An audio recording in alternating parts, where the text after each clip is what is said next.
Hello and welcome back to our channel guys. आज का topic है स्पोर्ट्स ट्रेनिंग। आज हम पढ़ेंगे स्पोर्ट्स ट्रेनिंग के बारे में। और गाइस, टॉपिक को स्टार्ट करने से पहले मैं आपको बताना चाहूँगी कि स्पोर्ट्स ट्रेनिंग सबसे इम्पॉर्टेंट टॉपिक है। सबसे ज़्यादा क्वेश्चन जो आते हैं, चाहे वो टीजीटी एग्ज़ाम हो, पीजीटी हो, DSSB, KBS, NVS, कोई भी एग्ज़ाम हो, कॉम्पिटिटिव एग्ज़ाम हो, आपका सबसे ज़्यादा क्वेश्चन आपको इसमें स्पोर्ट्स ट्रेनिंग से मिलते हैं। गाइस, 8 to 10 क्वेश्चन आपको स्पोर्ट्स ट्रेनिंग से मिलेंगे और हो सकता है 10 क्वेश्चन भी से ज़्यादा भी आपको स्पोर्ट्स ट्रेनिंग में देखने को मिल जाए। तो गाइस, ये तभी कह रही हूँ, ये बहुत इंपॉर्टेंट टॉपिक है, इसको बहुत अच्छे से पढ़ना है। इस टॉपिक में जो भी डाउट हो, जितने बार भी डाउट हो, उसे कमेंट बॉक्स में कमेंट करके पूछ लीजिएगा, या मेरा इंस्टाग्राम पेज एजुकेशन यूट्यूबर पर मुझे फॉलो कर सकते हैं। आपको फिजिकल एजुकेशन से रिलेटेड कोई भी डाउट हो, आप मुझे मैसेज करिए इंस्टाग्राम पेज पे। मैं आपको कोशिश करूँगी आपका रिप्लाई तुरंत दूँ और आपको जो भी डाउट हो उसको भी आपका सॉल्व करूं। तो गाइस, चलिए स्टार्ट करते हैं आज के टॉपिक पर। स्पोर्ट्स ट्रेनिंग का मतलब होता है, इसको अगर हिंदी में कहे तो ट्रेनिंग का आपको पता है प्रशिक्षण होता है मतलब, और स्पोर्ट्स मतलब खेल प्रशिक्षण के बारे में आपको आज बिल्कुल बेसिक बताएंगे। और गाइस, बेसिक को आप लोग बेसिक मत समझिएगा, इस बेसिक से भी क्वेश्चन कैसे पूछे जाते हैं ये भी बताएंगे आपको। तो स्टार्ट करते हैं इस टॉपिक को। बिल्कुल बेसिक है। इसमें बेसिक में स्पोर्ट्स ट्रेनिंग क्या होता है, स्पोर्ट्स ट्रेनिंग की एक डेफिनेशन भी बताई है, वार्म अप क्या होता है, कूल डाउन क्या होता है, कुछ इंपॉर्टेंट टर्म्स भी बताए हैं स्पोर्ट्स ट्रेनिंग में। तो स्पोर्ट्स ट्रेनिंग क्या होती है guys? Sports training it is a blue print for an individual sports person training. ये क्या है? स्पोर्ट्स ट्रेनिंग क्या है? एक ब्लू प्रिंट होता है। एक ब्लू प्रिंट होता है, आप जब भी किसी काम को करते हो तो एक ब्लू प्रिंट तैयार करते हैं ना। फॉर एग्जाम्पल, जैसे कि आप लोग एक फेयरवेल करते हैं तो एक ब्लू प्रिंट बना लेते हैं ना, कैसे करना है, क्या करना है। तो ऐसे स्पोर्ट्स ट्रेनिंग क्या है? ये एक ब्लू प्रिंट है एक इंडिविजुअल की स्पोर्ट्स पर्सन ट्रेनिंग के लिए। एक इंडिविजुअल मतलब एक किसी की भी स्पोर्ट्स पर्सन ट्रेनिंग के लिए एक ब्लूप्रिंट होता है। क्या? Sports training. It is a systematic and planned way of doing things. ये एक सिस्टमैटिक, आप जब भी कोई काम करते हैं सिस्टमैटिक वे से करते हैं और प्लान करते हैं उस काम को करने के लिए। जैसे मैंने एग्जांपल दिया था फेयरवेल, तो आप लोग एक सिस्टम बना लेते हो कैसे करना है, एक सिस्टमैटिक वे में, एक प्लान्ड वे। पहले तो नहीं, आप लोग पहले फेयरवेल कर लेते हो, फिर सारे पैसे इकट्ठे करते हो या डिस्ट्रीब्यूट करते हो गिफ्ट्स वगैरह को।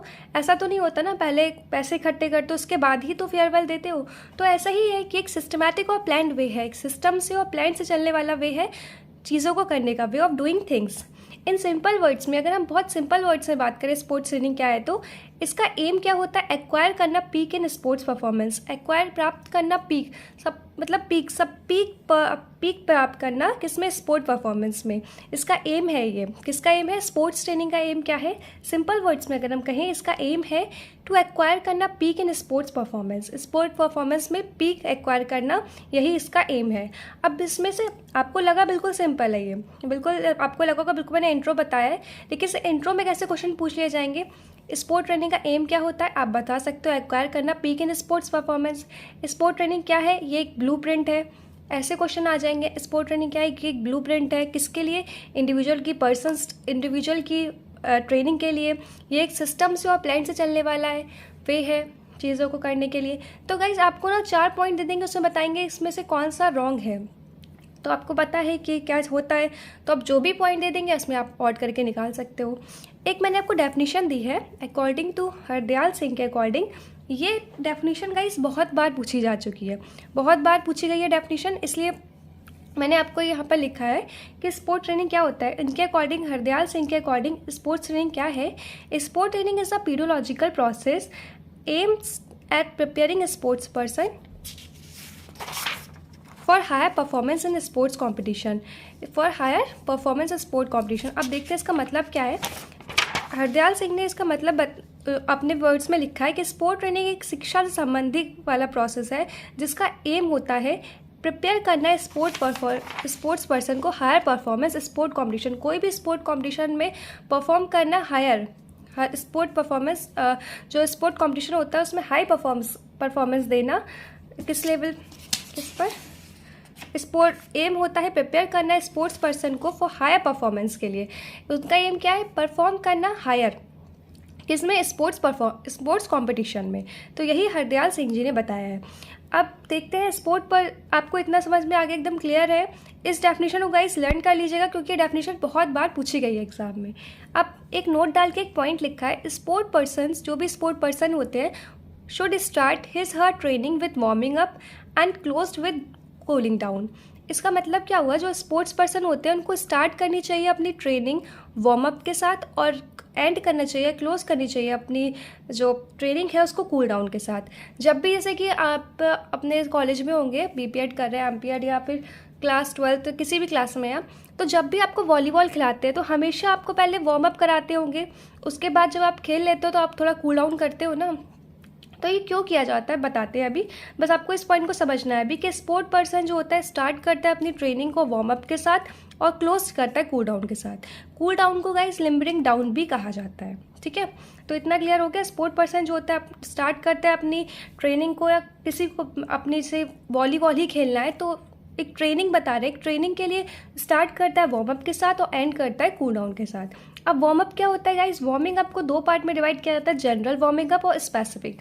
जनरल क्या होती है, जो हम लोग नॉर्मल करते हैं, जॉगिंग हो गया, रनिंग हो गया या कुछ भी एक्सरसाइज कर ली, तो वो जनरल वार्मिंग अप होता है। और स्पेसिफिक वार्मिंग अप क्या होता है, जैसे किसी गेम से रिलेटेड जो भी एक वार्म अप होता है उसको कहते हैं स्पेसिफिक वार्मिंग अप। कैसे, मतलब इसका मतलब ये हुआ कि नॉर्मल जो भी हम करते हैं, जॉगिंग करते हैं, रनिंग करते हैं, वो हमारी जनरल वार्मिंग अप में आएगी। और किसी स्पोर्ट के लिए, किसी पर्टिकुलर गेम के लिए जो भी हम स्पेसिफिक वार्म अप करते हैं उसको हम डालते हैं स्पेसिफिक वार्मिंग अप में। अब वार्मिंग अप करने का क्या फ़ायदे होते हैं और कूल डाउन करने के क्या एडवांटेजेस हैं, क्यों हमें करना चाहिए इसको। तो क्या होता है कि इससे प्रिवेंट मस्कुलर इंजरीज, हमें मस्कुलर इंजरीज से बचाता है।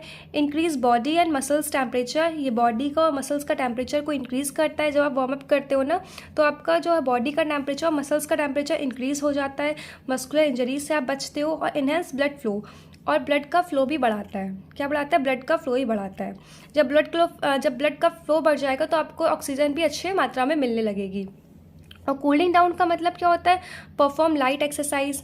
जब आपने जैसे वॉलीबॉल खेल लिया, जैसे आपने वॉलीबॉल के पहले आपने वार्म अप कर लिया और वॉलीबॉल खेलने के बाद आप बहुत थके हो तो आप कूल डाउन करते हो ना, तो आप बहुत हल्की हल्की एक्सरसाइज कर लेते हो, जिससे कि लैक्टिक एसिड जो है ब्लड में और मसल्स में डिक्रीज हो जाए। जो लैक्टिक एसिड जमा हो जाता है ना हमारे ब्लड में और मसल्स में, वो डिक्रीज हो जाए। इसके लिए आप क्या करते हो, कूल डाउन करते हो, परफॉर्म करते हो लाइट एक्सरसाइजेस को, ठीक है। तो आपको ये समझ में आ गया होगा वार्म अप क्या होता है, कितने टाइप का होता है, वार्म अप में क्या क्या। कई इसने पूछ लेते हैं कि वार्म अप का आपका एग्जाम में टीचर टीम पूछ सकते हैं कि वार्म अप कितने टाइप का होता है, आप बता सकते हो। जनरल और वो स्पेसिफिक होता है। वार्म अप क्यों कब किया जाता है, तो आपको पता होना चाहिए कि मतलब किसी भी गेम को खेलने से पहले वार्म अप होता है, खेलने के बाद कूलिंग डाउन होता है। कूलिंग डाउन को लिम्बरिंग डाउन भी कहा जाता है। वार्म अप क्या करता है, क्या इसके एडवांटेज हैं, क्यों करना चाहिए वार्म अप, क्योंकि ये मसल्स इंजरी से बचाता है, ब्लड बॉडी और मसल्स टेम्परेचर को इंक्रीज करता है, ब्लड फ्लो को इन्हेंस करता है, बढ़ाता है। कूलिंग डाउन क्या करता है, ये परफॉर्म कराता है लाइट एक्सरसाइज, जिससे कि लैक्टिक एसिड जो होता है ब्लड में और मसल्स में डिक्रीज हो जाए। तो आपको ये पॉइंट समझ में आ गए होंगे। अब गाइस आपके सामने कुछ इंपॉर्टेंट टर्म्स लाए हैं जो कि रिलेटेड है किससे, स्पोर्ट्स ट्रेनिंग से। और जैसे टर्म्स आपको बता रहे हैं एग्जैक्टली ऐसे ही टर्म्स एग्जाम में पूछ लेते हैं। कैसे, जैसे कुछ मैंने लिखा हुआ है सब important terms related to sports training, जो बिल्कुल एग्जाम में ऐसे मैंने लिखे हैं ना एज इट इज़ पूछ लेंगे। अभी आपने इस संडे का लास्ट पेपर अगर सॉल्व किया हो, जो मैंने संडे में पेपर साइड सॉल्व कराया था ना, उससे पूछा गया था डेंसिटी क्या होता है, तो रेस्ट बिटवीन टू फेजेस। जब आप जो फेस कर रहे होते ना उसमें जो रेस्ट दिया जाता है उसको कहते हैं डेंसिटी। इंटेंसिटी क्या होता है, रेट ऑफ डूइंग वर्क, जिस रेट से आप वर्क कर रहे हो उसको इंटेंसिटी कहा जाता है। डेंसिटी क्या होता है, रेस्ट बिटवीन टू फेजेस, दो फेज के बीच में जो रेस्ट मिलता है उसको डेंसिटी कहा जाता है। तो अगला क्या है, फ्रीक्वेंसी क्या होता है, नंबर ऑफ रिपीटिशंस, जो भी आप कर रहे हो ना फ्रीक्वेंसी, जैसे कि आप पुल अप कर रहे हो या पुशअप्स कर रहे हो, स्क्वैट्स कर रहे हो, आप कितने कर पा रहे हो, नंबर ऑफ रिपीटिशंस, उसी को कहते हैं frequency. Volume, total work done, जितना वर्क हुआ तो उसको वॉल्यूम कहा जाता है। स्ट्रैटेजी, गाइस ये strategy and tactics is both are very important, ये एग्जाम में ऐसे ही पूछे जाते हैं। स्ट्रैटेजी क्या होती है, मेड बिफोर द गेम, आप गेम को खेलने से पहले एक स्ट्रैटेजी बनाते हो ना, उसको कहा जाता है strategy. Made during the game, और जो गेम के दौरान बनाते हो उसको टैक्टिक्स कहते हैं। ये दोनों वेरी इंपॉर्टेंट है, बहुत ज़्यादा इंपॉर्टेंट है, मैं लिख देती हूँ, ये दोनों बहुत एग्जाम में पूछे जाते हैं गाइस ये। और एक इंटेंसिटी और डेंसिटी। ये एग्जाम में एज इट इज़ पूछे जाते हैं। स्ट्रैटेजी को याद रखिएगा, ये गेम बनाने जब आप गेम स्टार्ट करने से पहले बनती है, और टैक्टिक्स गेम के दौरान जब आप गेम खेल रहे होते हैं, गेम के बीच में आपको जो भी आप स्ट्रैटेजी जो भी आप वो बनाते हो ना कि कैसे गेम को अब करना है, गेम के बीच में, गेम के दौरान मतलब ड्यूरिंग द गेम के दौरान, तो उसको टैक्टिक्स कहा जाता है। और गेम के स्टार्ट होने के पहले स्ट्रैटेजी होती है। गाइस क्वेश्चन पूछा जाता है super compensation adaptation to load is called super compensation. ये भी पूछा जा चुका है, इसलिए मैंने इसको लिख दिया है। तो ये कुछ 5 to 6 कुछ 7 टर्म्स है ये, जो कि बहुत इंपॉर्टेंट है स्पोर्ट्स ट्रेनिंग में और आपके लिए बहुत बेनिफिशियल है, क्योंकि एग्जाम में एज इट इज़ ही पूछे जाते हैं। और मैं आपको बता चुकी हूँ स्पोर्ट्स ट्रेनिंग से 8 to 10 क्वेश्चन आते ही आते हैं, तो इसको मजाक में बिल्कुल नहीं लेना है। एक क्वेश्चन 4 मार्क्स का होता है, यानी कि अगर आपके एक भी क्वेश्चन गलत नहीं निकलता है तो 40 मार्क्स सीधा आप इसी से कवर करते हो। तो गाइस इसलिए कह रही हूँ, इसको बहुत अच्छे से पढ़िएगा। कोई भी डाउट हो रहा हो 5 बार 6 बार 10 बार मुझसे पूछिए, कमेंट बॉक्स में कमेंट करिए, कोई दिक्कत नहीं है। मैं कोशिश करूँगी आपका रिप्लाई तुरंत दे दूँ। 1-2 कमेंट मिस हो जाते हैं, वो मैं समझ सकती हूँ क्योंकि कभी कभी नहीं देख पाती हूँ। तो बाकी अगर आपको लग रहा है रिप्लाई नहीं दे रही हो तो बार बार करते रहो कमेंट, मैं अपने आप ही देख कर रिप्लाई दे दूँगी आपको।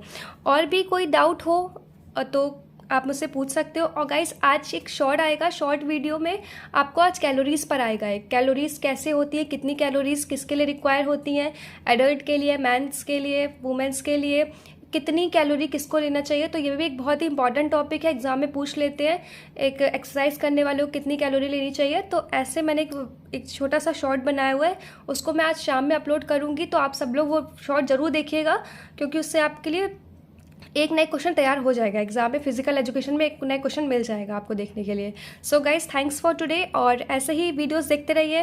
मेरे चैनल को सब्सक्राइब करिए, शेयर करिए और लाइक करिए। So thanks. और एक अच्छा सा प्लीज़ कमेंट कर दिया करिए, तो मुझे थोड़ा मोटिवेशन होता है कि हाँ आप एटलीस्ट मुझे कोऑपरेट कर रहे हो कि मैं और अच्छा आपके सबके लिए कर सकूं। सो बाय बाय गाइस। और नेक्स्ट वीडियो जो वीडियो आएगी वो आएगी फिर से 1 लीनियर क्वेश्चंस पे। इसमें 20 क्वेश्चंस होंगे, 19 में सॉल्व कराऊंगी और 20 आपको खुद उसका आंसर करना होगा। गाइस मुझे पूजा सिंह कंटिन्यू मुझे कमेंट में बताती हैं कि मैम किसका आंसर क्या है, और मैं आप सबसे जो भी वीडियो देख रहा है मैं उससे भी आप सबसे यही कहूँगी कि आप लोग भी मुझे कॉमेंट बॉक्स में प्लीज़ ज़रूर बताया करो कि किसका आंसर क्या सही है। ठीक है, तो आज के लिए इतना ही था, और कल नेक्स्ट वीडियो बहुत जल्द आएगा और देखते रहिए। चलिए बाय बाय।